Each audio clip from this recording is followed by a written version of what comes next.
وتركهم في ظلمات لا بكم عمي فهم لا يرجعون أو فيه ظلمات ورعد وبرق يجعلون أصابعهم الله محيط بالكافرين.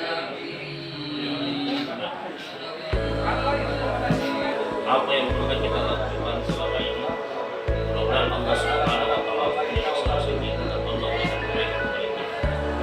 dan saya ingatkan apa yang saya sampaikan tadi, yang pertama adalah dengan menjaga kita punya sholat, karena inna sholata tanha 'anil fahsya'i wal munkar. Dengan sholat yang kita lakukan ini menjaga kita lakukan, yang menjadikan kita di sini masuk di sini, insya Allah dengan ibadah sholat kita itu yang melindungi kita. Yang kedua, taati Allah Subhanahu wa ta'ala, ta'budu billahi iyyahu wa bil walidaini ihsana imma yablughanna indaka al-kibara ahaduhuma aw kilahuma wa la tanharhuma wa qul lahuma qawlan karima. Ini ayat Allah Subhanahu wa ta'ala, bagaimana kita berbakti kepada orang tua. Jangankan berkata kepada orang tua kita. Jangankan berkata itu sudah dosa besar dari Allah Subhanahu wa ta'ala. Dan kalau ini kita tidak jaga, saya perkenalkan metode tertulis dalam metode Jepang bagaimana SNP. Maksudnya dasarnya seperti ini.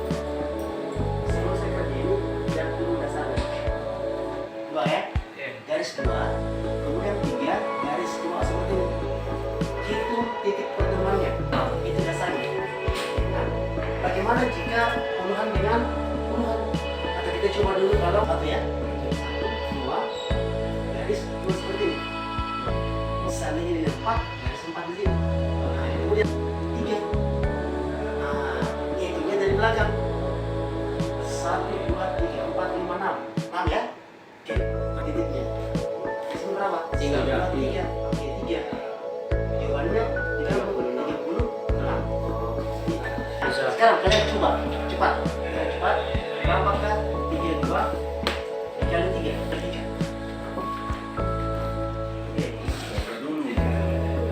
Garis 3 ke bawah kan? Oke. 1, 2, 3, 4, 5, 6. 1, 2, 3, 4, 5, 6, 9.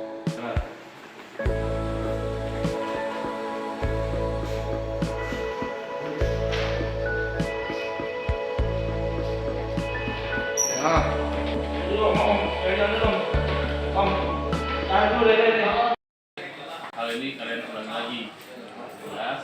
Jadikan ini pengalaman terburuk bagi kalian. Dan harapan kami, mulai dari Bapak Kapolres, saya sebagai Satlantas, kalian sebagai duta-duta kami untuk menyampaikan pesan-pesan baik ini kepada teman-temanmu, agar jangan mereka mengikuti jejak seperti kalian. Ini adalah pengalaman terburuk dalam hidupmu. Jadi jangan ikuti kami, jangan seperti kami. Bisa? Bisa ya? Ini menjadi tanggung jawab kalian. Yang betul. Itu mulai cara dulu. SMA dulu. Iya. Kan selesai dulu. SMA dulu ya. Ya. Jadi 8 anak ini sebagai pelaku sebagai anak, ya karena kami melihat dan menimbang bahwa masa depan mereka lebih penting, ya selain dengan penegakan hukumnya. Penegakan hukum penting dan masa depan mereka juga penting, jadi kita harus pertimbangkan itu.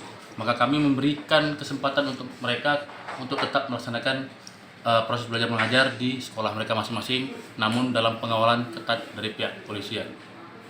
Ini ada pasal apa yang dikenakan? Pasal 170 kita yungtukan ke pasal 80 Undang-Undang Perlindungan Anak. Memangnya awalnya ini sebenarnya apa ini awal mulanya? Awal mulanya di mana mereka saling tersinggung pada saat menjadi supporter di pertandingan futsal. Namun ketersinggungan ini antara satu SMK dengan satu PGRI. Nah, PGRI-nya ini salah sasaran. PGRI 3 seharusnya, PGRI 1 seharusnya, namun yang menjadi korban adalah PGRI 3. Seperti itu. Ini korban sampai meninggal tuh kronologis apa? Nah, jadi pelaku ini berteman sekitar 12 orang. Mereka janjian di satu tempat. Nah, menunggu korban untuk kembali dari supporter di pertandingan futsal. Begitu mereka pulang, mereka ikuti, kemudian setelah mereka ikuti akhirnya dikejar dan diancam dengan menggunakan busur, dan di TKP nah motor korban ini ditendang sekali, oleng, kemudian ditendang 2 kali baru jatuh, dan disitulah korban jatuh terus luka berat, sempat dibawa ke rumah sakit dan akhirnya menghembuskan napas terakhir di rumah sakit. Jadi untuk sementara ini Kunan yang dilakukan oleh Polrestabes kepada mereka ini seperti apa? Ya, selain kita melakukan penegakan hukum, kita juga memberikan pembinaan ya, restoratif batiniah seperti yang dicanangkan oleh Bapak Kapolrestabes ya. Jadi mereka itu tetap diberikan hak-haknya, jadi masa depan mereka tetap diharapkan akan tetap cerah ke depannya. Selain memberikan mengucapkan terima kasih buat Kapolres, buat Pak Kasat yang sudah memberikan kesempatan buat anak saya yang boleh diizinkan sekolah walaupun dikawal, tapi saya senang akhirnya dia bisa mengikuti pelajaran walaupun tidak seperti anak-anak yang lain yang datang cuma diantar orang tuanya. Tapi saya bersyukur bisa datang ke sekolah, bisa belajar, tidak ketinggalan pelajaran. Istilahnya sudah beda Budi.